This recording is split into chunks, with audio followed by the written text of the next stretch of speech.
How do you get your website found by customers? Is that what sales funnels do?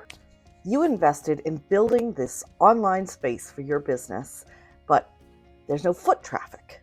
What is the online equivalent of foot traffic? Okay, first let's talk about sales funnels, my favorite subject. Setting up a funnel on your website is important, but it's not necessarily the funnel that is bringing people to your website. It's kind of a little bit of semantics, so I'm going to show you a graphic in a moment that I think really is the best one to show how you can look at it a couple of different ways and how I look at it. So after this little explanation, then we'll go over to actually the strategies for bringing people to that top of your funnel. So I really like this way of looking at the sales funnel. I found this graphic on Canva and it's the most perfect of all the sales funnel graphics that I have seen. So today we're talking about this section right here, the strangers being attracted to your website. So basically this is what we're talking about today, the social profiles, ads, the other forms of traffic. They come to your website or your landing page, which is just the page of your website that you have people land on. You convert them into leads by getting them onto your email list, and then you close them with whatever method it is that you do. A lot of my clients use discovery calls, and then you deliver well and allow people to promote you with an affiliate program. So you can see that funnel shape here. And for me, I consider the start of the funnel to be the web page when people land on it. And this is the filling the top of the funnel. But some people look at this as part of the funnel too. It doesn't really matter. It's the same principles. So we're just going to be talking about how we get people from here to here. Okay, with that out of the way, there are 4 types of website traffic. I noticed this as I was observing different ways of bringing people to your website that almost just about, I think all of them can be fit into one of these 4 categories. So I'm going to briefly go over each one, give some examples, and you can hear a ton more about it with lots more ideas in my book, Supercharge Your Website Traffic. The link for that is in the description. And these are in no particular order, except that I'm going to save my very favorite for last. Number 1, paid. So this is obviously your ads. You can bring traffic to your website by running ads, Facebook ads, Google search ads, forum ads, banner ads. Like there's every different platform has its own kind of ads. So you can think about where your audience is, where your ideal client is, where it makes sense to run ads to. Ads can help you get results quickly. It can help you test things quickly, but it is expensive. It adds up really fast. You need to have a budget for testing ads. Even Russell Brunson, famous inventor of the term funnel, even though funnels have been around forever because everything is funnels, he says in his book about website traffic that he puts a large budget behind his ads early on to see what will convert. So he's really investing up front in finding what works quickly so that he can scale it. And that is not for everybody. I don't have the stomach for risk that entails, so I don't tend to do very much with the paid ads. There are other forms of paid traffic. You can have, you can do sponsorships with influencers. I occasionally will use Pinterest ads because you can get a lot of impressions for a small amount of money. You can put $5 into that and really boost the visibility of your account, but it has very poor targeting. So some of the websites have way better ways of really narrowing in on who you're trying to reach.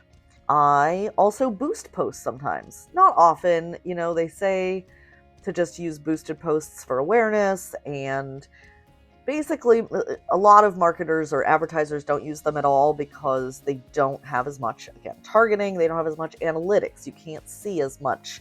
So you may as well just do a regular ad rather than a boosted post. But if you're not trying to be too perfect about it and you just need some more visibility, I used to do like a free class every Friday, and I had an Instagram post that I would boost for a couple dollars and just get some more sign-ups, some more people seeing it. So it could have its place. All right, so the second method that we're going to talk about, number 2, is relationships, networking. affiliates, building a network of people, getting referrals. There are tons of online networking groups. I am currently in one paid one, and I go to a few others that are free and have paid tiers because that's how they monetize. Done JV Directory, Speakers Playhouse, Success Champions Network, and the one I'm in now is Virtual Networkers, so I can put links for those.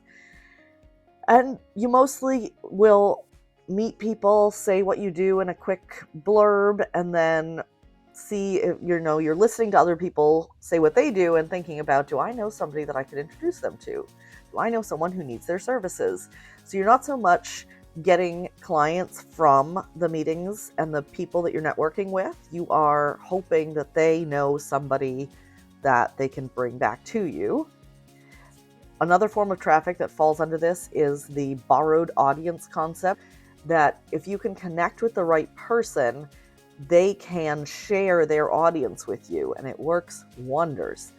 Because say you have somebody who has a lot of influence in your field, they've already done all the hard work of building up an audience, they are your ideal clients, they do something that complements what you do, it doesn't directly compete. If you can get them to endorse you to their audience, then you've got this huge audience of ideal clients already built in, and you have the trust from the endorsement of the person that they already trust. So it's very powerful. But of course, getting in front of the big movers and shakers in your industry is not always easy. So that's something to try, and you can be, using your networking to say, hey, I'm trying to reach this person. Do you know anybody who knows them? Do you know anybody close to them? Do you know someone who used to work for them? Things like that. And through 6 degrees of Kevin Bacon, you might arrive there.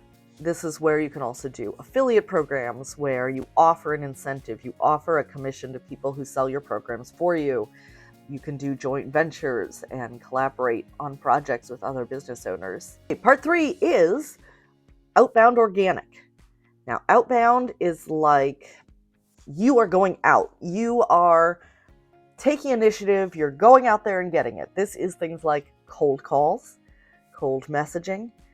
This is sending a proposal to somebody's email. I get those emails, you probably do too, where somebody's like, hey, your YouTube channel's pretty cool, but it could be better, and I know how to do it. Cold calling is something that classic sales strategy is still used, is still effective. It's not for everybody. I always say I'm a millennial. I don't do phones. I worked at a call center in my 20s. It was horrible. So some people are well suited to that. They can chit chat. They can build those relationships. They can connect with people quickly on the phone. Maybe you want to try it. Maybe it's good for your industry. Maybe you don't want to try it. So don't. There's times to push yourself out of your comfort zone, but I'm a big fan of start with the stuff that aligns with your heart, that feels right. And if something is making you go, just leave it. Don't do it.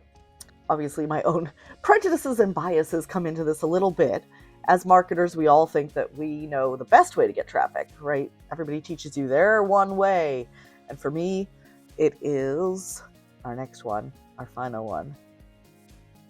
Inbound organic.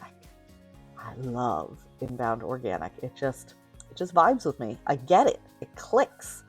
So this is basically, it's like you're leaving little breadcrumbs, signposts all over the internet, directing people back to your website.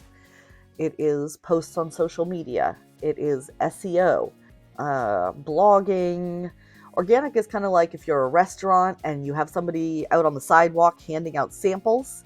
Somebody gets that free sample. They say, oh, this is delicious. They come back to the restaurant. So that sample is kind of like the lead magnet that you're saying, hey, I've got this thing that you, as my ideal potential client, really do want. So why don't you come back here, check it out, learn more about what I do.